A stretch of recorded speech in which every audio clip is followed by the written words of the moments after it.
Hello students, so today we will study next topic, that is experimental study of photoelectric effect. अब हमने वो जो photoelectric effect पढ़ा था कि जब लाइट फॉल कर रही है मेटल पे तो इलेक्ट्रॉन्स एमिट होते हैं, उसका एक्सपेरिमेंटल स्टडी देखनी है।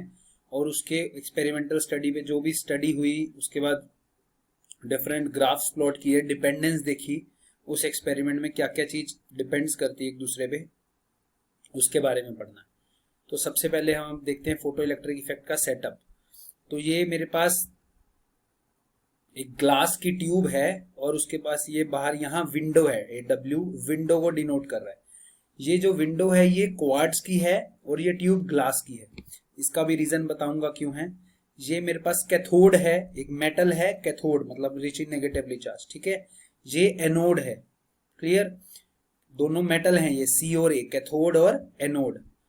ये कैथोड के साथ मैंने सर्किट कंबाइन किया, यहाँ बैटरी लगाई और यहाँ रेजिस्टर लगाया। बेसिकली ये वोल्टेज डिवाइडर अरेंजमेंट लगाया मैंने। इस वोल्टेज डिवाइडर अरेंजमेंट में क्या होता है, मैं ये एनोड के साथ लगा हुआ है कैथोड के साथ, ये एनोड के साथ यहाँ पॉजिटिव टर्मिनल लगा हुआ बैटरी का। तो मैं इस डिवाइडर को, इस एरो को चेंज करके बेसिकली मैं इसकी वोल्टेज चेंज कर सकता हूँ। इसको ज्यादा पॉजिटिव या कम पॉजिटिव कर सकता हूँ, इसको नेगेटिव कर सकता हूँ, बस इसको ही चेंज करके, क्लियर।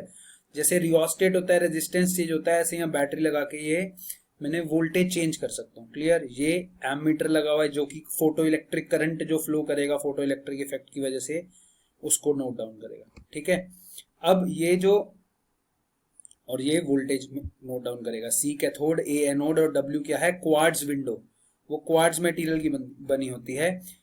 क्वार्ट्ज मटेरियल की क्यों बनी होती है उसके बारे में बात करेंगे। अब लाइट रेडिएशन इस विंडो में से फॉल कराएंगे हम कैथोड पे।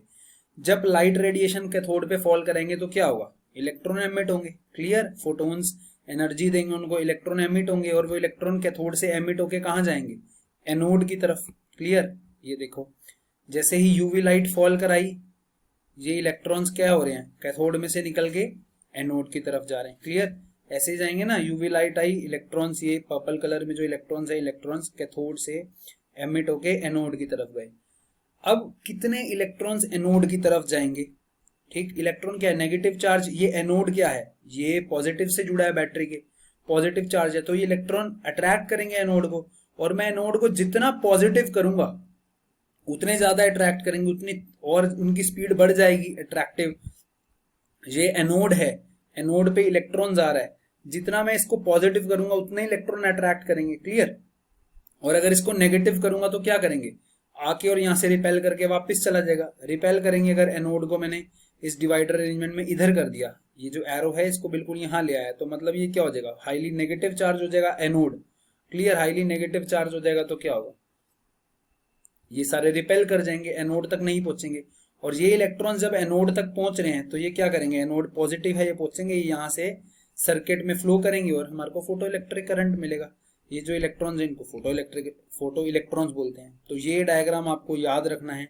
जैसे ही देखो ये स्विच था, जैसे ही मैंने स्विच को क्लोज किया, क्लोज करने के बाद लाइट फॉल कराई तो इसमें इलेक्ट्रॉन्स एमिट हुए, ठीक है।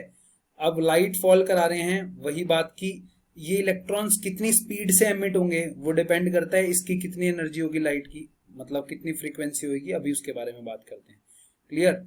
ये फोटो इलेक्ट्रॉन। तो अब ग्लास की विंडो क्यों नहीं लगाई, विंडो क्वार्ट्ज की क्यों लगाई। ग्लास ट्रांसमिट करता है सिर्फ विजिबल और infrared light, but UV light transmit नहीं करता। बट क्वार्ट्ज यूवी लाइट भी ट्रांसफर करता है, ठीक है। इसलिए यहाँ क्वार्ट्ज की विंडो लगाई कि जो यूवी लाइट है ये इजिली इसमें से ट्रांसमिट हो जाए। ग्लास में से यूवी रेडिएशन ट्रांसमिट नहीं होती, इंफ्रारेड और विजिबल होती है। यूवी रेडिएशन किस में से ट्रांसमिट होती है, हमारे पास क्वार्ट्ज विंडो में से, clear. So when the light of suitable frequency falls on a metallic cathode, photoelectrons are emitted. These photoelectrons are attracted towards the positive potential and hence photoelectric current is constituted, which is measured by microammeter, clear। तो जब light fall करी cathode पे तो यहाँ electrons निकले जिनको हम photo electrons बोलते हैं। ये सर्किट में गए, इलेक्ट्रॉन्स फ्लो किए तो हम इसकी वजह से क्या आया, फोटो इलेक्ट्रिक करंट फ्लो हो जाएगा, क्लियर। समझ आ गया फोटो इलेक्ट्रिक इफेक्ट का ये सर्किट है, ठीक। अब जानते हैं ये इलेक्ट्रॉन्स की स्पीड के बारे में। लाइट चेंज करेंगे, ज्यादा इंटेंसिटी लगाएंगे तो क्या होगा, 1 by 1। और बहुत इंपॉर्टेंट CBSE एग्जाम्स के लिए। अब जो हम ये आगे स्लाइड पढ़ेंगे, तो सबसे पहले हमें देखना है effect of intensity of incident light on photo electric current. Light UV light पड़ रही है, सपोज मैंने उसकी इंटेंसिटी बढ़ा दी, लाइट की इंटेंसिटी बढ़ा दी। लाइट की इंटेंसिटी बढ़ाने का मतलब क्या है? The photo electric current is directly proportional to number of photo electrons ejected per second. Basically light की इंटेंसिटी जितनी बढ़ा दी, लाइट की इंटेंसिटी, उतना ही करंट बढ़ता है। करंट कब बढ़ेगा? फोटो इलेक्ट्रिक करंट कब बोलेंगे इंक्रीज होगा? जब नंबर ऑफ फोटो इलेक्ट्रॉन्स ज्यादा इजेक्ट होंगे। जब ये वाले इलेक्ट्रॉन्स ज्यादा इजेक्ट होंगे तभी तो उतने ही फ्लो करेंगे सर्किट में, उतना ही करंट बढ़ेगा। तो इंटेंसिटी और फोटो करंट का ग्राफ बनाए तो वो डायरेक्टली प्रोपोर्शनल होता है, और करंट जो है वो माइक्रो एम्पियर रेंज में होता है। ठीक, तो जैसे जैसे इंटेंसिटी बढ़ाते हैं करंट बढ़ता है, याद रखना है। The photo electric current is directly proportional to number of photo electrons ejected per second. This implies that number of photo electrons emitted per second is directly proportional to intensity. जितनी intensity बढ़ाएंगे उतने number of photo electrons ज्यादा emit होंगे। जितने number of photo electrons ज्यादा emit होंगे उतनी photo electric current बढ़ेगा। जितने इलेक्ट्रॉन्स होंगे उतना ही फोटो इलेक्ट्रिक करंट बढ़ेगा। तो इंटेंसिटी बढ़ाने पे फोटो इलेक्ट्रिक करंट इंक्रीज होता है। ये ग्राफ जरूर, ये आपको थ्योरी भी पता होनी चाहिए और ये ग्राफ भी जरूर बनाना आना चाहिए। क्लियर? तो हमने इंटेंसिटी का इफेक्ट पढ़ लिया, फोटो इलेक्ट्रिक करंट पे क्या होता है। नेक्स्ट अब हम पढ़ेंगे effect of potential on photo current. ये जो मैं पोटेंशियल अरेंजमेंट लगाया है, ये पोटेंशियल, ये एनोड का पोटेंशियल पॉजिटिव है या नेगेटिव है, इस पे करंट कैसे डिपेंड करेगा। अब जैसे मैंने खुद बताया था, अगर मैं एनोड को बहुत पॉजिटिव कर दूं, एनोड को हाईली पॉजिटिव कर दूं, तो ये इलेक्ट्रॉन्स अट्रैक्ट होंगे पॉजिटिव की तरफ। जितने ज्यादा इलेक्ट्रॉन अट्रैक्ट होंगे उतना ज्यादा करंट होगा। क्लियर? बट एक रेंज के बाद, एक समय के बाद सारे इलेक्ट्रॉन, जितने फ्री इलेक्ट्रॉन होंगे मेटल में से निकल जाएंगे। लाइट तो फॉल हो रही है परमानेंटली, जितने इलेक्ट्रॉन्स हैं वो मेटल में से निकल जाएंगे। तो एक पॉइंट के बाद करंट क्या हो जाएगा? सैचुरेट हो जाएगा। ठीक है ना, सारे इलेक्ट्रॉन्स जब एनोड में आ जाएंगे। क्लियर? तो जितना पॉजिटिव करूंगा मैं इसको, एनोड को, ये पोटेंशियल जितना पॉजिटिव करूंगा उतना ही फोटो इलेक्ट्रिक करंट क्या होगा? ज्यादा होगा। क्लियर? और एक पॉइंट के बाद क्या हो जाएगा? सैचुरेट हो जाएगा, कांस्टेंट हो जाएगा, क्योंकि सारे इलेक्ट्रॉन्स निकल जाएंगे। ठीक है, अब अगर मैं इसको नेगेटिव कर दूं, आप सोचो अगर मैं इसको एनोड को नेगेटिव कर दूं यहां से, मतलब अरेंजमेंट मेरे हाथ में है, वो पॉजिटिव करना है नेगेटिव। अगर मैं इसको नेगेटिव कर दूं तो इलेक्ट्रॉन क्या होंगे? रिपेल करेंगे। जैसे जैसे नेगेटिव करूंगा रिपेल करेंगे इलेक्ट्रॉन, करंट धीरे धीरे कम होता रहेगा, और एक पॉइंट पे ऐसा होगा कि कोई भी इलेक्ट्रॉन इस एनोड के पास नहीं आएगा। इतना नेगेटिव कर दूंगा कि यहाँ आते ही ये वापस रिपेल कर देगा, इलेक्ट्रॉन यहाँ पहुंचते ही यहीं से रिपेल कर जाएगा। क्लियर? तो वो पॉइंट कैसा होगा? ऐसा पॉइंट जहां पर करंट जीरो होगा, क्योंकि इलेक्ट्रॉन यहाँ आगे बढ़ेंगे ही नहीं सर्किट में। क्लियर? तो वही पढ़ना है हमें अब। Effect of potential on photo electric current. Effect of potential on photo electric current क्या है?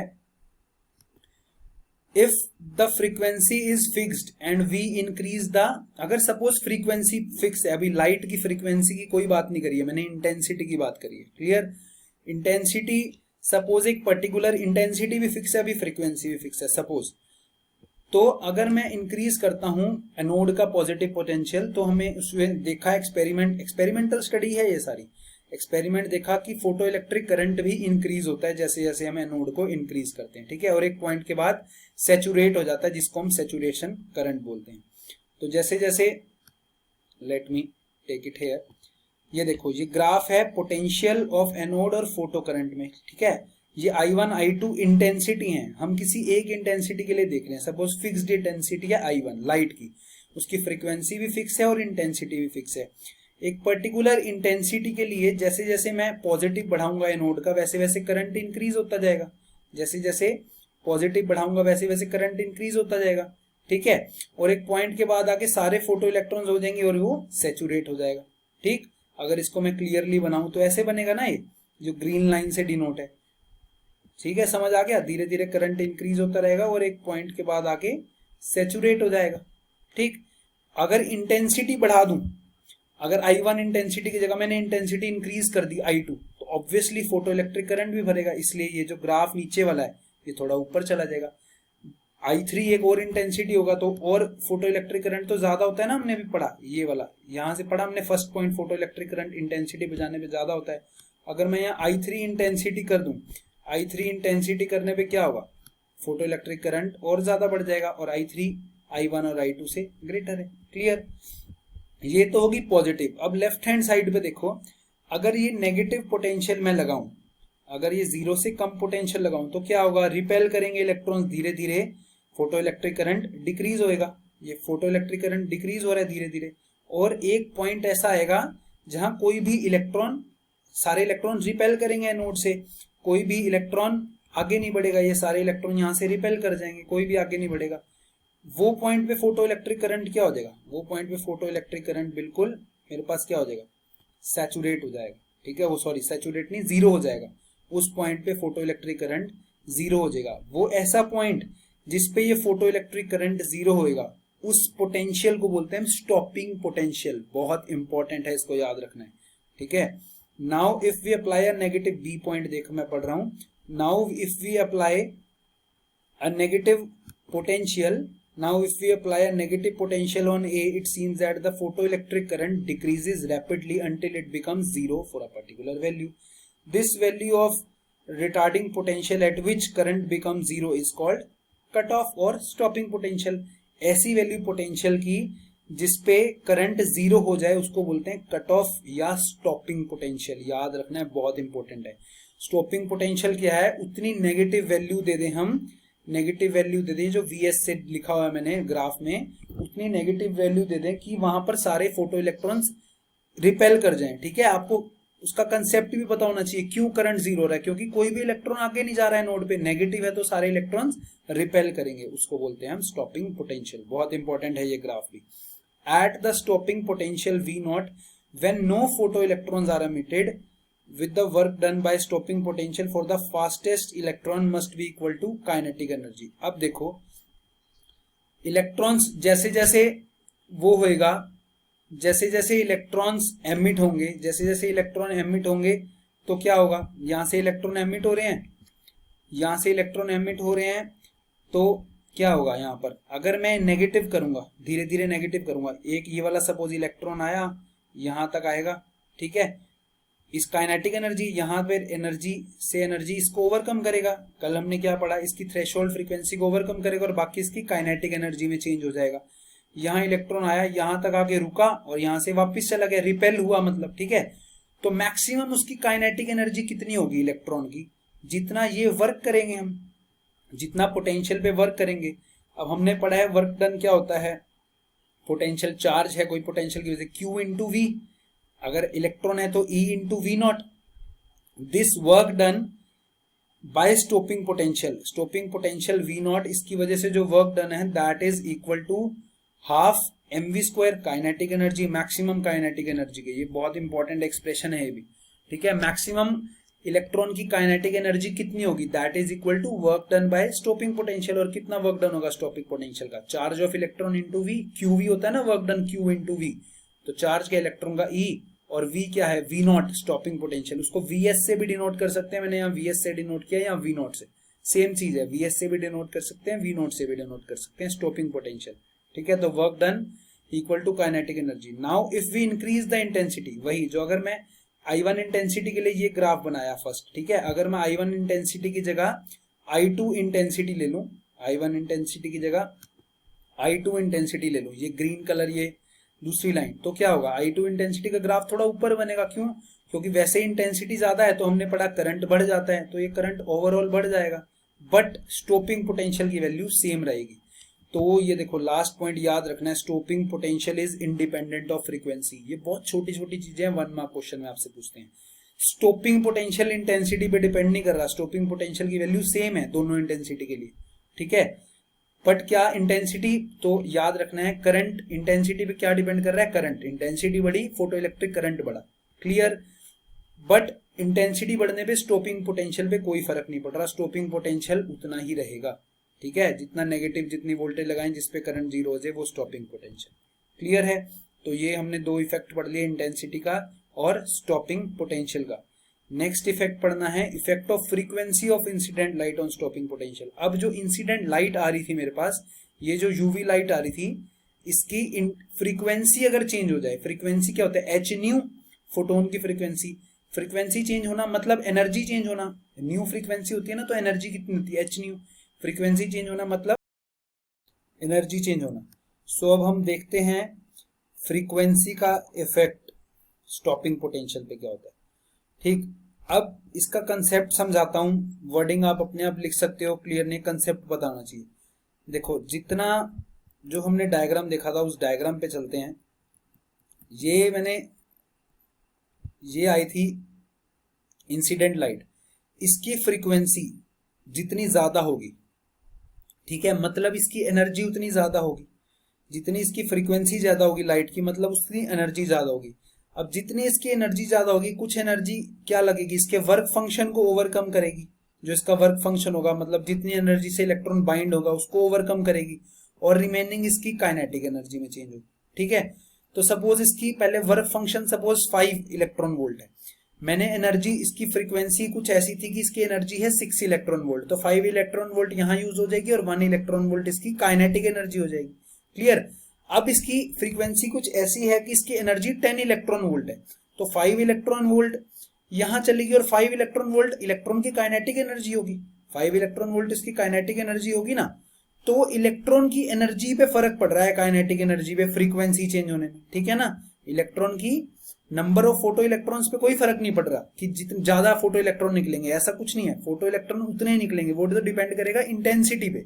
ठीक है, फ्रीक्वेंसी से क्या होगा, इसकी काइनेटिक एनर्जी बढ़ जाएगी इलेक्ट्रॉन की, और जितनी ज्यादा इलेक्ट्रॉन की काइनेटिक एनर्जी होगी उतना ही हमें नेगेटिव में पोटेंशियल लगाना पड़ेगा उनको स्टॉप करने के लिए। अगर मुझे नेगेटिव में पोटेंशियल लगाना है, स्टॉपिंग पोटेंशियल, तो ज्यादा वर्क करना पड़ेगा, क्योंकि इनकी एनर्जी ऑलरेडी बहुत ज्यादा होगी, क्योंकि हम इसकी फ्रीक्वेंसी बढ़ा देंगे। क्लियर। तो फ्रीक्वेंसी बढ़ाने पे स्टॉपिंग पोटेंशियल बढ़ता है, साफ साफ सी बात है। इसकी फ्रीक्वेंसी बढ़ाई लाइट की, मतलब एनर्जी बढ़ाई, एनर्जी बढ़ाई लाइट की तो मतलब इलेक्ट्रॉन की एनर्जी बढ़ेगी, वर्क फंक्शन को तो ओवरकम करेगा ही वो, इलेक्ट्रॉन की एनर्जी बढ़ेगी, और इलेक्ट्रॉन की एनर्जी बढ़ी मतलब ये स्टॉपिंग पोटेंशियल हमें इंक्रीज करना पड़ेगा इसको रोकने के लिए। बट करंट पे कुछ मैटर नहीं करेगा, फ्रीक्वेंसी बढ़ाने पे फोटो इलेक्ट्रिक करंट वही रहेगा। क्यों? क्योंकि फोटो इलेक्ट्रिक करंट तो किस पे डिपेंड करता था, नंबर ऑफ फोटो इलेक्ट्रॉन्स कितने इजेक्ट हुए, और वो इंटेंसिटी पे डिपेंड करता है, उससे फ्रीक्वेंसी का कोई लेना देना नहीं। ठीक है, तो इफेक्ट ऑफ फ्रीक्वेंसी क्या होगा, इसमें 2 पॉइंट है, समझते हैं।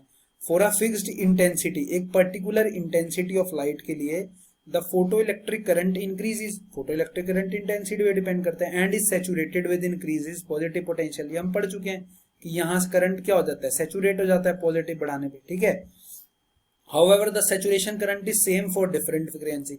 करंट, सैचुरेशन करंट क्या रह रहा है, चाहे दो फ्रीक्वेंसी की लाइट लिया मैंने, μ1 और μ2, ठीक है, अगर μ2 ग्रेटर है सपोज μ1 से, बट सैचुरेशन करंट देखो सेम है। क्यों? क्योंकि करंट तो फ्रीक्वेंसी पे डिपेंड ही नहीं करता। ठीक, अब आगे देखते हैं। अब व्हेन पोटेंशियल डिक्रीज, अगर मैं इसको नेगेटिव वैल्यू में ले जाऊं, तो जिसकी फ्रीक्वेंसी ज्यादा है मतलब वहां पर इलेक्ट्रॉन की एनर्जी ज्यादा होगी, मतलब हमें ज्यादा स्टॉपिंग पोटेंशियल लगाना पड़ेगा इलेक्ट्रॉन्स को रोकने के लिए। तो देखो μ2 वाला जो है इसका स्टॉपिंग पोटेंशियल क्या है, V02 ज्यादा है, μ1 वाले कम है। तो उससे क्या पता चला कि higher the frequency higher will be the stopping potential. बहुत इजी चीज है, और ये जरूर एग्जाम में पूछते हैं बेटा। इसमें से ये जो मैं 5 पॉइंट आपको बता रहा हूँ, इसलिए बार बार रिपीट कर रहा हूँ, ये सीबीएसई में 100% आता है, इस चैप्टर में से यही आता है, यही सबसे इंपॉर्टेंट है। ठीक, तो फ्रीक्वेंसी स्टॉपिंग पोटेंशियल पे कैसे डिपेंड करती है, जितना फ्रीक्वेंसी बढ़ेगी उतनी स्टॉपिंग पोटेंशियल बढ़ेगा, बट फ्रीक्वेंसी पे करंट का कोई लेना देना नहीं है, करंट वैसा ही रहता है, फ्रीक्वेंसी पे चेंज नहीं होता, करंट इंटेंसिटी की वजह से चेंज होता है। क्लियर। 4th पॉइंट क्या है, फ्रीक्वेंसी और स्टॉपिंग पोटेंशियल का ग्राफ बनाएंगे तो कैसा बनेगा, ये तो पोटेंशियल और करंट का ग्राफ है, अगर स्टॉपिंग पोटेंशियल और फ्रीक्वेंसी और स्टॉपिंग पोटेंशियल का ग्राफ बनाएंगे तो कैसा बनेगा, डायरेक्टली प्रोपोर्शनल आएगा, डायरेक्टली प्रोपोर्शनल आएगा फ्रीक्वेंसी और स्टॉपिंग पोटेंशियल का ग्राफ। क्यों डायरेक्टली प्रोपोर्शनल आएगा, जितना ज्यादा फ्रीक्वेंसी होगी उतना ज्यादा स्टॉपिंग पोटेंशियल बढ़ेगा, ऑब्वियसली जितनी ज्यादा फ्रीक्वेंसी होगी उतनी ज्यादा इलेक्ट्रॉन की एनर्जी, काइनेटिक एनर्जी होगी, उतना ही हमें वर्क करना पड़ेगा, मतलब उतना ही स्टॉपिंग पोटेंशियल ज्यादा लगाना पड़ेगा। बट अब ये देखो, ये 0 से स्टार्ट क्यों नहीं हो रहा, ये लाइन यहां से स्टार्ट क्यों है, ये यहां से स्टार्ट क्यों है, लाइन 0 से स्टार्ट क्यों नहीं है, क्योंकि वो जो थोड़ी सी फ्रीक्वेंसी है वो किसमें यूज होगी, वर्क फंक्शन को बढ़ाने में। ठीक है ना, वर्क फंक्शन को बढ़ाने में उस फ्रीक्वेंसी को, ये जो V0 फ्रीक्वेंसी है, ये V0 है इस मेटल के लिए, 2 मेटल के लिए अलग अलग लाइंस आ रही हैं, ये जो 0 से लेके V0 तक इतनी फ्रीक्वेंसी है, ये फ्रीक्वेंसी को बोलते हैं हम थ्रेशहोल्ड फ्रीक्वेंसी। क्या बोलते हैं, थ्रेशोल्ड फ्रीक्वेंसी। उतनी फ्रीक्वेंसी तो चाहिए, मतलब उतनी फ्रीक्वेंसी या उतनी एनर्जी, मतलब वर्क फंक्शन के कोरस्पॉन्डिंग जो वर्ड है वो है थ्रेशोल्ड फ्रीक्वेंसी, और जो हम इंसिडेंट लाइट की फ्रीक्वेंसी है उसके कोरस्पॉन्डिंग क्या है, फोटोन की एनर्जी। तो हम ऐसा बोल सकते हैं कि अगर फोटोन की फ्रीक्वेंसी थ्रेशोल्ड फ्रीक्वेंसी से ज्यादा है तो इलेक्ट्रॉन एमिट करेगा, या फोटोन की एनर्जी अगर वर्क फंक्शन से ज्यादा है तो इलेक्ट्रॉन एमिट करेगा। फ्रीक्वेंसी की टर्म में जो पॉइंट आता है वो आता है थ्रेशोल्ड। तो कुछ तो थ्रेशोल्ड फ्रीक्वेंसी आ गई, थ्रेशोल्ड फ्रीक्वेंसी के बाद उसको ओवरकम करने के बाद जो पोटेंशियल लगेगा वो डायरेक्टली प्रोपोर्शनल होगा उस फ्रीक्वेंसी के जो फोटोन की होगी। Clear? So the graph between stopping potential and frequency does not pass through origin. It shows that there is a minimum value of frequency called threshold frequency below which photoelectric emission is not possible. तो कम से कम कुछ तो frequency देनी पड़ेगी incident light की, वो क्या है, थ्रेशोल्ड फ्रीक्वेंसी। क्यों? क्योंकि वो कम से कम फ्रीक्वेंसी क्यों देनी पड़ेगी, क्योंकि वो वर्क फंक्शन को ओवरकम करना है उतनी एनर्जी से, ठीक है। तो उस फ्रीक्वेंसी को क्या बोलते हैं, थ्रेशोल्ड फ्रीक्वेंसी।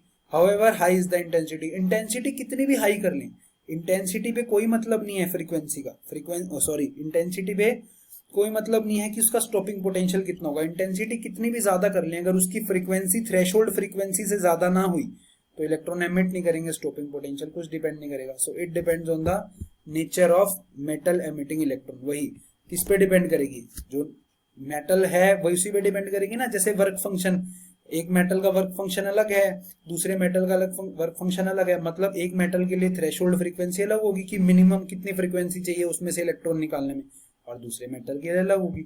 तो फ्रीक्वेंसी और स्टॉपिंग पोटेंशियल का ये ग्राफ है, ये एक्स एक्सिस पे फ्रीक्वेंसी है, वाई एक्सिस पे स्टॉपिंग पोटेंशियल है। क्लियर? मैं दोबारा बता रहा हूँ, ये वी एस वी नॉट ये लिखा है, ये सब सेम है, वी एस भी स्टॉपिंग पोटेंशियल, वी नॉट भी स्टॉपिंग पोटेंशियल। एक फिफ्थ पॉइंट हो रहा है, effect of frequency of incident light on photo electric current. अभी मैंने बताया फ्रीक्वेंसी का फोटो इलेक्ट्रिक करंट पे कोई इफेक्ट नहीं होता, क्योंकि फोटो इलेक्ट्रिक करंट इंटेंसिटी पे डिपेंड करता है, फ्रीक्वेंसी पे स्टॉपिंग पोटेंशियल डिपेंड करता है, ठीक है। So for a fixed intensity the photo electric current does not depend on frequency, because photo electric current simply depend on number of photoelectron emitted, in turn the number of the number of photons incident and not the energy of photon। तो कितने photon incident हुए वो है intensity. Intensity बढ़ेगी तो number of photons बढ़ेंगे, number of photons बढ़ेंगे तो नंबर ऑफ फोटो इलेक्ट्रॉन्स बढ़ेंगे, और नंबर ऑफ फोटो इलेक्ट्रॉन बढ़ेंगे तो फोटो इलेक्ट्रिक करंट बढ़ेगा, ठीक है। बहुत सिंपल सी चीज है, उसको कॉन्सेंट्रेट करके सुनो। अगर इंटेंसिटी बढ़ेगी, इंटेंसिटी बढ़ाने का मतलब मैंने नंबर ऑफ फोटोन्स बढ़ा दिए, फोटोन बढ़ाए मतलब नंबर ऑफ फोटो इलेक्ट्रॉन ज्यादा निकलेंगे, नंबर ऑफ फोटो इलेक्ट्रॉन ज्यादा निकलेंगे तो करंट बढ़ेगा। बट फ्रीक्वेंसी अगर बढ़ रही है तो एनर्जी बढ़ रही है फोटोन की, ठीक है ना, उससे करंट का कोई लेना देना नहीं है। तो ये भी याद रखना है कि फ्रीक्वेंसी पे फोटो इलेक्ट्रिक करंट फ्रीक्वेंसी पे डिपेंड नहीं करता है, इंटेंसिटी पे डिपेंड करता है। क्लियर? तो ये 5 पॉइंट्स हैं बहुत इंपॉर्टेंट। ये ग्राफ्स जो ये दोनों ग्राफ और ये ग्राफ ये भी बहुत इंपॉर्टेंट है। 1 मार्क क्वेश्चन भी जरूर आएगा इनमें से, ऑब्जेक्टिव टाइप, मैं बोल रहा हूँ आएगा, ठीक है। तो इसको अच्छे से करना है, जितनी थ्योरी लिखी है जो तो मैंने बता रहा हूँ इसमें, दैट इज वेरी सफिशिएंट। आपको किसी भी बुक से पढ़ना है उससे भी पढ़ सकते हैं। अब तो इस एक्सपेरिमेंटल स्टडी के बेसिस पे कुछ लॉ बनाए फोटो इलेक्ट्रिक एमिशन के, ये भी बहुत इंपॉर्टेंट है। डायरेक्ट पूछ लेते हैं, what are the laws of photo electric emission. यही लॉज हैं जो हमने पढ़ा है। तो क्या लॉज होंगे? सबसे पहला, for a given photo sensitive material मतलब जो लाइट फॉल करने पे इलेक्ट्रॉन्स एमिट करता है। For a given photo sensitive material and frequency above threshold frequency above threshold frequency mu naught, the photoelectric current is directly proportional to the intensity and saturation current is also directly proportional to intensity। ठीक है, तो photo electric current किस पे depend करेगा? Intensity पे हमने पढ़ लिया, और सैचुरेशन वैल्यू भी इंटेंसिटी पे डिपेंड करेगी। जैसे ही इंटेंसिटी इंक्रीज हो जाएगी, सैचुरेशन वैल्यू भी क्या हो रही है? इंक्रीज हो रही है। देखो, जैसे ही intensity I2 greater than I1 है, इंटेंसिटी इंक्रीज होगी तो सैचुरेशन वैल्यू भी इंक्रीज होगी। क्लियर? तो पहला लॉ ये है। नेक्स्ट लॉ क्या है? There exist a minimum cut off frequency below which no photo electrons are emitted. तो कुछ कट ऑफ मिनिमम फ्रीक्वेंसी है, अगर उस फ्रीक्वेंसी से कम होगी फोटोन्स की फ्रीक्वेंसी तो हर वो मटेरियल पे डिपेंड करता है। हर मटेरियल की एक अपनी थ्रेशोल्ड फ्रीक्वेंसी है, जैसे हर मटेरियल का एक अपना वर्क फंक्शन है कि इतनी तो एनर्जी देनी पड़ेगी, ऐसे ही थ्रेशोल्ड फ्रीक्वेंसी की इतनी तो थ्रेशोल्ड फ्रीक्वेंसी लाइट की होनी चाहिए। अगर फोटोन्स की उतनी थ्रेशोल्ड फ्रीक्वेंसी नहीं है तो इंटेंसिटी कितनी भी ज्यादा हो, फोटो इलेक्ट्रिक एमिशन नहीं होगा, ठीक है। सो और जो वो फ्रीक्वेंसी है उसको क्या बोलते हैं, थ्रेशोल्ड फ्रीक्वेंसी। ये भी पढ़ चुके हैं, यही लॉ है। थर्ड लॉ क्या है, above threshold frequency the stopping potential और equivalent the maximum kinetic energy is directly proportional to the frequency but is independent of intensity. मैंने आपको बताया suppose 5 electron volt work function है, मैंने 10 इलेक्ट्रॉन वोल्ट की energy दिया, ठीक है ना, लाइट की एनर्जी है, तो 5 तो वर्क फंक्शन को ओवरकम करने में लगेगी, जो और बाकी 5 बचेगी वो क्या होगी, इलेक्ट्रॉन की काइनेटिक एनर्जी। तो यही बोल रहे हैं, और एनर्जी इलेक्ट्रॉन की कितनी ज्यादा होगी, जितनी ज्यादा फ्रीक्वेंसी होगी। तो इलेक्ट्रॉन की जो काइनेटिक एनर्जी है वो फ्रीक्वेंसी पे डिपेंड करती है इंसिडेंट लाइट की, बट इंटेंसिटी पे डिपेंड नहीं करती। क्लियर। तो इंटेंसिटी करंट के प्रोपोर्शनल है, फ्रीक्वेंसी एनर्जी स्टॉपिंग पोटेंशियल, ये तीनों प्रोपोर्शनल। क्लियर। और एक लास्ट पॉइंट है, लास्ट पॉइंट क्या है, the photo electric emission is an instantaneous process. बहुत इंस्टेंटेनियस प्रोसेस होता है, इसमें टाइम लैग नहीं होता। वो 10⁻⁹ सेकंड का राउंड टाइम लैग होता है, मतलब जैसे ही फोटोन टकराया उसी टाइम इलेक्ट्रॉन बाहर आया, ठीक है। जितने नंबर ऑफ फोटोन्स टकराएंगे उतने नंबर ऑफ इलेक्ट्रॉन्स बाहर आएंगे। So the time lag between incident of light and emission of photo electrons is very small. Clear. Time lag क्या है, बहुत स्मॉल है। तो ये 4 लॉज हैं फोटो इलेक्ट्रिक एमिशन के। 4 लॉज क्या हैं, एक तो फोटो इलेक्ट्रिक करंट जो है वो डायरेक्टली प्रोपोर्शनल होगा इंटेंसिटी ऑफ इंसिडेंट लाइट के, ठीक है। जितनी इंटेंसिटी ऑफ इंसिडेंट लाइट ज्यादा होगी उतना करंट ज्यादा होगा, उतना सैचुरेशन करंट भी ज्यादा होगा। क्लियर। तो जितनी इंटेंसिटी बढ़ी उतना फोटो इलेक्ट्रिक करंट बढ़ा। क्यों, क्योंकि number of photo electrons increase हुए। क्लियर, ध्यान से सुनो। और क्या बताया मैंने, जितनी फ्रीक्वेंसी बढ़ी लाइट की, मतलब फोटोन की उतनी फ्रीक्वेंसी बढ़ी, फ्रीक्वेंसी का मतलब उतनी एनर्जी बढ़ी, E=h होता है। फ्रीक्वेंसी बढ़ी मतलब एनर्जी बढ़ी। तो फोटोन की जितनी एनर्जी बढ़ेगी, थोड़ी सी एनर्जी वर्क फंक्शन को ओवरकम करने में लग जाएगी, जो जितनी एनर्जी से इलेक्ट्रॉन बाइंड है, बाकी की एनर्जी इलेक्ट्रॉन की काइनेटिक एनर्जी में चेंज हो जाएगी। तो क्वेश्चन ये पूछ सकते हैं आपसे कि काइनेटिक एनर्जी किस फैक्टर पे डिपेंड करती है। 4 ऑप्शन दे देंगे, फ्रीक्वेंसी पे, इंटेंसिटी पे, दोनों पे, या नन ऑफ द अबव। तो आंसर क्या होगा, फ्रीक्वेंसी पे। काइनेटिक एनर्जी किस पे डिपेंड करती है, फ्रीक्वेंसी पे। काइनेटिक एनर्जी इंटेंसिटी पे डिपेंड नहीं करती, ठीक है। और क्या है, एक मिनिमम फ्रीक्वेंसी चाहिए होती है जिसके ऊपर ही फोटो इलेक्ट्रिक एमिशन होगा। एक मिनिमम फ्रीक्वेंसी, ऐसा नहीं है कि सपोज थ्रेशोल्ड फ्रीक्वेंसी है 4 हर्ट्ज, ठीक है, थ्रेशोल्ड फ्रीक्वेंसी, और आपकी फोटोन की फ्रीक्वेंसी है 3 हर्ट्ज, तो फोटो इलेक्ट्रिक इफेक्ट शो ही नहीं होगा, इलेक्ट्रॉन्स बाहर ही नहीं निकलेंगे, ठीक है ना।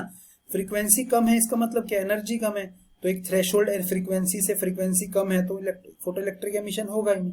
क्लियर। उससे ज्यादा है तो फोटो इलेक्ट्रिक एमिशन होगा। अगर 4 हर्ट्ज है थ्रेशोल्ड फ्रीक्वेंसी और आपकी 5 हर्ट्ज है फोटोन की फ्रीक्वेंसी, तो फोटो इलेक्ट्रिक एमिशन होगा, ठीक है ना, एनर्जी ज्यादा है। तो जो मिनिमम फ्रीक्वेंसी है उसको क्या बोलते हैं, थ्रेशोल्ड फ्रीक्वेंसी, ठीक है। और ये एक इंस्टेंटेनियस प्रोसेस होता है। तो ये 4 लॉज हैं, बहुत इंपॉर्टेंट 4 लॉज हैं। और क्या पढ़ा, ये 4 लॉ पढ़े मैंने। और ये effect of intensity on incident light on photo electron, effect of potential on photo electric emission, ये दोनों ग्राफ्स। क्लियर।